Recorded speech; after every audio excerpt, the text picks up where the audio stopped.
आज का एपिसोड बहुत ही होलसम होने वाला है, तो चलो बिना किसी देरी के शुरू करते हैं एपिसोड नंबर 11 को। एपिसोड की शुरुआत में हमें हमारा रियल वर्ल्ड का सीन देखने को मिलता है और हमारा समन्ड हीरो मीनामुजी से एक average teenage high school boy school खत्म करके जा रहा था, पर अचानक से कोई अजीब आवाज कोई मदद के लिए बुला रहा था और अपने नेचर मुताबिक वो उन्हें मदद करना चाहता था। पर नेक्स्ट मोमेंट में वो किसी चीज की दौरा हमारी लूफस की दुआर में इससे हो जाता है और उसे कुछ भी समझ नहीं आ रहा था कि ये क्या हो रहा है। इसके बाद से ये लोग सारी बात से को समझाते हैं। ये इन लोगों ने ये दुनिया में गिलास में उसे समन किया था और बाकी सब कुछ टेबल किंग और कॉन्कर्स लूफस को हराना सब कुछ को समझ में नहीं आ रहा था वो क्या करे। पर तभी उसे अपने फादर के बारे में याद आता है। उसकी फादर एक पुलिस ऑफिसर है और से उनकी तरह ही बनना चाहता है, पर कैसे बनेगा। उसकी फादर बोलते हैं मुसीबत में पड़े लोगों की मदद करना, और यही बात से को याद आती है और बहुत सोचने के बाद वो मान जाता है। और बोलना आसान है। कुछ हफ्ते बाद और ट्रेनिंग तो कर जा रहा था, पर उसका एबिलिटी बिल्कुल भी ग्रोन नहीं हो रहा था और अभी भी इसका दो फेड्रिक से हार मान लेता है। और ये फेड्रिक एक बीस्ट फोक है, इसको स्वॉर्डसन भी कहलाया जाता है। सही इतनी जल्दी हार मानने के लिए माफी मांगता है। दुनिया का सबसे स्ट्रॉन्गेस्ट स्वॉर्ड्समैन के द्वारा ट्रेन होना बहुत ही स्पेशल बात है, पर ये ह्यूमन लैंग्वेज नहीं बोल सकता।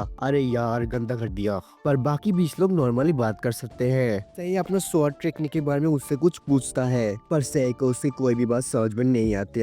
उसी वक्त वाइस कैप्टन आकर फेड्रिक की बात उसे सही के लिए ट्रांसलेट कर देती है, तो हमेशा से वो करते हुए आई है उसके लिए। उसी वक्त फेड्रिक आंधी की तरह इतना जल्दी स्पीड में तेजी से जाके एक चूहा पकड़ लेता है बिल्लियों की तरह। इसके बाद क्रॉस वहाँ पर जल्दी से भाग कर आता है। उन्होंने फाइनली सेका पार्टी तैयार कर लिया था। इसके बाद नेक्स्ट सीन में किंग ने उनके लिए बेस्ट आइटम प्रिपेयर किया था। इसके बाद किंग उसके पार्टी मेंबर से उसे इंट्रोड्यूस करवाता है। सबसे पहले है स्वॉर्डसन, फेड्रिक और वाइस कैप्टन। इसके बाद क्रॉस और एक नया कैरेक्टर सुपर मैजिक एकेडमी की टॉप ग्रेजुएट अल्फी, और ये गैंस की बेटी है एंड शी इज क्यूट। मैग्रेज ने उनके लिए स्टील गोलेम्स भेजा था। आखिरी में 10 रेंजर का स्क्वाड। इसके बाद ये किंग उन्हें अपने जर्नी में निकलने के लिए बोलता है। इसके बाद ये सब लोग किंगडम छोड़कर जा रहे थे। सब लोग उनके लिए चीयर कर रहे थे और से भी अब अपनी रिस्पॉन्सिबिलिटी के लिए तैयार था। और इसके बाद अपनी जर्नी में निकलते हैं। गो हीरोज। बट आसमान से ब्लैक फेदर्स गिरने लगते हैं। जब सब लोग ऊपर देखते हैं उनकी हालात बुरे होने लगती है, इवन की गोलेम्स का भी, क्योंकि ऊपर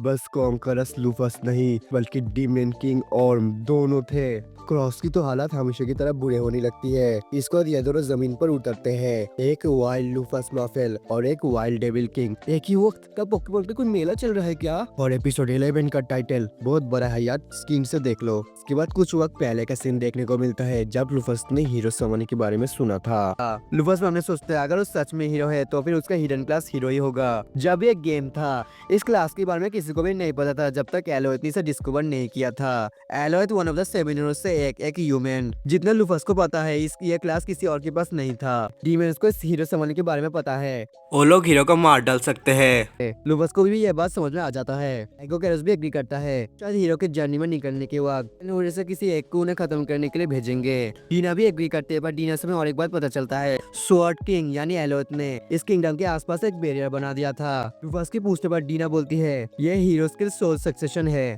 जो सुनकर लूफस के मूड थोड़ा चेंज हो जाता है। क्योंकि ऐसा एक ओवर पावर स्किल है जो कि बस एनिमी के एबिलिटी के वीकेंड नहीं बल्कि बैटल खत्म होने के बाद भी रह जाता है इसका इफेक्ट। पर इसका एक ड्रॉबैक भी है, इसे इस्तेमाल करने के बाद कैस्टर मर जाता है। गेम होने के कारण एलोथ तो मरने के बाद दोबारा रिस्पॉन हो सकता था, पर यह तो असली दुनिया है। और हाँ, टीना से हमें पता चलता है अपनी कंट्री को बचाने के लिए ये बैरियर बनाने के बाद एलोथ की मौत हो गया था। बस बोलती है तो फिर वो अभी भी अपना किंगडम को प्रोटेक्ट कर रहा है, तो फिर किंगडम का अंदर का जगह तो सेफ होगा। वह जब वहाँ पर थी तो उसके इसके बारे में फील नहीं हुआ था। एरिस भी हाँ करती है। उससे और एगो को भी उस बैरियर के अंदर फाइट करने में भाई मुसीबत होगा।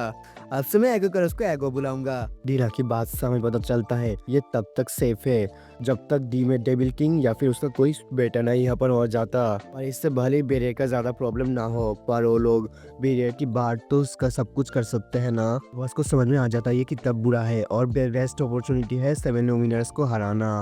इसको लूफस इनको सबको यहाँ पर रखकर जल्दी से उड़कर लेबर्टिनेंट पर जाने लगती है। लूफस लेबार्टिन में पहुंचकर बैरियर को देखकर बोलती है 7 लुमिनर्स तो इसके पास भी नहीं आ सकते। तुम भी एग्री करते हो ना डेविल किंग? और अब सीन प्रेजेंट पर आता है। लूफस को इनको देखकर समझ में आ जाता है हीरो कौन है, पर तभी डेविल किंग बोलता है तुमसे मिलकर अच्छा लगा एल्कोर, और अपने आप को इंट्रोड्यूस करता है। उसका नाम ऑर्म है और अपनी इंटिमिडेशन स्किल इस्तेमाल करता है सब पर। लूफस एल्कोर के बारे में पूछती है और डेविल किंग बोलता है तुम्हारा निकनेम है, एक बीइंग जिसके साथ अगर मुलाकात हुआ तो तुम्हारी मौत हो जाएगा। डेविल फोक ने तुम्हारे डर में तुम्हें निकनेम दिया एल्कोर द डेड विंगर स्टार। लूफस अपने ईबल स्माइल देती है और अपने आप को इंट्रोड्यूस करने के साथ खुद का भी इंटिमिडेशन स्किल इस्तेमाल करती है, जिससे इनका हाल और भी बुरा होता है। लूफस बोलती है मैंने कभी नहीं सोचा कि डेविल किंग यहाँ पर पर्सनली आएंगे, क्या तुम इस हीरो से उतना ही डरते हो? डेविल किंग बोलता है बकवास, वही बस दो ही लोगों से डरता है, एक है गॉडेस एल्बोना और दूसरी हो तुम। और वो ये भी बोलता है वो हमेशा से लूफस से लड़ना अवॉइड करते हुए आया है। लूफस बोलती है तो क्या ये सब कुछ अनएक्सपेक्टेड था? जो डेविल किंग मना करता है और लूफस से मिलने यहाँ पर आया था। उसे खोने के बाद ही उसे रियलाइज हुआ था कि बस तुम ही गॉडेस के सिनेरियो मुताबिक काम नहीं कर रही थी, हमें तुम्हें कभी भी खोना नहीं चाहिए था। लूफस को कुछ भी समझ में नहीं आ रहा था, पर डेविल किंग अगर लूफस उसे हरा पाए तो ये वो सब कुछ बोलेगा। एंड जस्ट लाइक दैट वो दोनों बैटल के लिए तैयार होते हैं। और इनका जो ऑरा क्लैश था ये कितना मस्त था। और इसके बाद शुरू होती है इनका मस्त फाइट, जिसका इम्पैक्ट आसपास सभी जगह पड़ती है। ये दोनों एक दूसरे को बहुत ही कड़ी टक्कर दे रहे थे। इनकी पावर की इतने बड़ी क्लैश से आसपास सब जगह कुछ तबाह हो जा रहा था। से इन्हें गौर से देख रहा था और एल्फी तो ये सब कुछ देखकर रोई दी थी और सबका भी सेम टाइप का हाल था। भाई से क्या उतना बुरा हाल नहीं था। इसके बाद ये लोग लड़ते हुए स्पेस पर आ जाते हैं। लूफस अपना ताकत लगाकर एक पावरफुल पंच मारती है पर ऑर्म इसे रोक देता है। ऑर्म बोलता है उसे ऐसा स्ट्रेंथ 200 साल बाद 7 हीरोज की फाइट के बाद ऐसा फील हुआ है। लूफस भी ऑर्म की तारीफ करते हैं और मन में बोलती है उसने डेविल किंग को अंडर एस्टिमेट कर दिया था, आखिरकार वो गेम का ऑफिशियल लास्ट बॉस है। उसने ऑलरेडी लूफस को बहुत एचपी खा लिया था और ऑर्म पे एचपी लूफस से ज्यादा था, भले इन दोनों का पावर भी सेम ही है। लूफस हार जा सकती है। इसके बाद ये लोग जमीन पर वापस आते हैं। वेल हीरो का पार्टी किस तरह बचा था, पर सबका हाल बहुत ही बुरा था, स्पेशली एल्फी बेचारी लड़की। लूफस और वापस आते हैं। डेविल किंग बोलता है जैसा कि मैं तुमसे एक्सपेक्ट किया था एल्कोर। पर ये तुम्हारी पूरी ताकत नहीं है ना, या फिर तुम मुझे अपना वर्दी नहीं मानती? लूफस को कुछ समझ में नहीं आ रहा था। ऑर्म कहता है 200 साल पहले कॉन्करस ने अकेले अपनी ताकत से 7 हीरोज और कई पावरफुल लोगों के साथ लड़ा और सबको हिला के रख दिया। जिस लूफस मार्वल से मैं डरता हूँ वो और भी ज्यादा स्ट्राइकिंग और बहुत ही ज्यादा इनवियसली स्ट्रॉन्ग है। यह सुनकर लूफस चौंक जाती है कि हमारे बंदे की लूफस की बॉडी में घुसने के पहले ओजी लूफस की ताकत और भी बहुत ज्यादा था शायद। ऑर्म कहता है तुम्हें लगता है वो तुम्हारा लिमिट है? लूफस को कुछ भी समझ में नहीं आ रहा था। और उनका समझ में आ जाता है क्या हुआ। वो बोलता है तो फिर वही हुआ, बेस्टर्ड गॉडेस उसने अपना चाल ऑलरेडी चला दिया। मुझे समझ में आ रहा हो क्या हो रहा है। बस बोलते ऐसा बकबक करना कर जोर से बताओ। विकिन बोलता है मेरे साथ तुम्हारी बैटल होने में और भी देर है। और बोलता है तुम ऐसे गॉडेस के सीनियर को तो ओवरकम नहीं कर सकती। जो सुनकर लूफस इसके बारे में पूछती है। ओम की बात से पता चलता है सब कुछ गॉडेस के सीनियर को फॉलो करता है। जो सुनकर लूफस और सैद दोनों चौंक जाते हैं और डेविल फोक बस इसे इंटरेस्टिंग बनाते हैं। ये डेविल किंग पूछता है तुम्हें क्यों लगता है डेविल फोक्स की इंसानों को क्यों मारते हैं? लूफस बोलती है उनका टेरिटरी बनाने के लिए। डेविल किंग बोलता है वो पार्टली सच है पर असली वजह है। और वो चीख कर बोलते हैं क्योंकि डेविल किंग उन्हें नहीं मारकर नहीं रह सकते। हमें डेविल किंग की बात से पता चलता है डेविल फोक ऐसे डिफेक्टिव क्रीचर से अगर उन इंसानों को नहीं मारेंगे तो फिर वो लोग गायब हो जाएंगे और उनके गायब होने जाने के बाद उनका जो ये फ्रेगमेंट है वो आसपास बिगड़ जाता है, जिसको तुम सब माना कहते हो। अगर डेविल फोक एक्सटिंक्ट हो जाते हैं तो फिर तुम लोग कभी भी मैजिक इस्तेमाल नहीं कर सकते। वेल ऐसा देखा जाए तो यही वजह से अभी भी कॉन्फ्लिक्ट नहीं खत्म हुआ। यही मैजिक के पीछे का असली राज है और गॉडेस ने उन्हें ऐसे बनाया था डेविल फोक्स को, और इनको संभालने का काम गॉडेस ने डेविल किंग को दिया था। लूफस ने इसके बारे में पहले कभी नहीं सुना था। उसे लगा था ये इस फैंटेसी वर्ल्ड का बस एक सेटिंग है।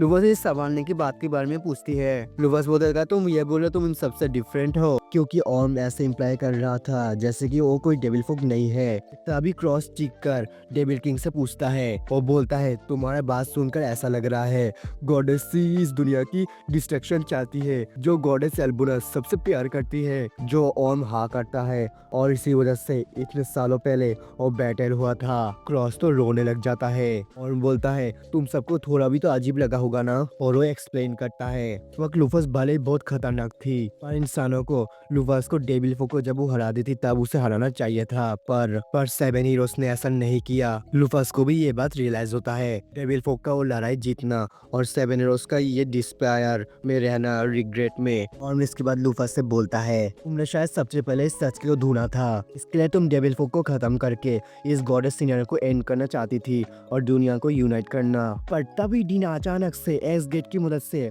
उसका मॉर्निंग वेनस इस्तेमाल कर देती है ओर्म के ऊपर। लगता है बैकअप आ चुका है और ओर्म इससे बच जाता है। इसके बाद लिब्रा आकर अटैक कर देती है और लूफस को लेकर वहाँ से निकलने लगती है क्योंकि अभी भागना ही बेस्ट है। पर लूफस रोकने के लिए बोलती है और हीरो का पार्टी भी नीचे था, पर लिब्रा उसकी बात नहीं सुनती और उसे लेकर ऐसे चली जाती है। जिसके बाद ओर्म डीना से बोलता है ये कितना घटिया काम किया था और ओर्म की उनका बात कोई ना सुन ले, इसके लिए एक बैरियर बना दिया था, साउंड बैरियर। इसको डीना कर बोलती है जैसे आपसे एक्सपेक्ट किया था और मैजेस्टी। ओर्म इन सब का मतलब पूछता है। डीना बहाना बनाकर बोलती है वो सब बस एक एक्टिंग था उनका भरोसा जीतने के लिए, क्योंकि लिब्रा उसे हमेशा देख रही थी। ओर्म बोलता है तुम्हारी पावर की अटैक से तो मुझे ऐसा नहीं लगता। डीना बोलते है क्योंकि मुझे आपकी पावर पर भरोसा था। ओर्म को यह बात मानना पड़ता है, पर ओर्म पूछता है क्या तुम्हें पता है लूफस कमजोर क्यों बनी, पर क्या इसके पीछे तुम्हारा हाथ है। डीना हाँ करता है पर ओर्म डीना का झूठ पकड़ लेता है। डीना भी मना करती है और बोलती है